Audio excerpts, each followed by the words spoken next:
अस्सलाम वालेकुम। उम्मीद करती हूँ कि आप सब खैरियत से होंगे। आज मैं फिर हाजिर हूँ अपने एक नए मौजू के साथ। लेकिन उससे पहले अगर आपने मेरा चैनल सब्सक्राइब नहीं किया तो बनाए मेहरबानी पहले मेरा चैनल सब्सक्राइब करें और उसके साथ बेल आइकन भी प्रेस करें ताकि मेरी आने वाली हर नई वीडियो आपको पहले देखने को मिले। और अगर आपको मेरी वीडियो अच्छी लगे तो उसे लाइक करें और मुझे कमेंट बॉक्स में फीडबैक ज़रूर दें। मेरा आज का टॉपिक है परेशानी, अल्लाह की आजमाइश या अल्लाह की नाराज़गी।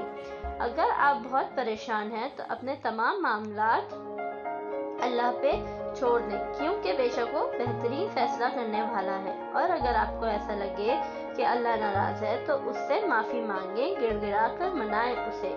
और फिर भी आपकी परेशानी कम नहीं होती या ऐसा लगता है कि अल्लाह आपसे अब भी नाराज़ है, तो लाजमी है कि आप ये सोचें कि आपने ऐसा क्या किया है जो अल्लाह आपसे इतना नाराज़ है, क्योंकि बेशक वो बहुत गफूर और रहीम भी है।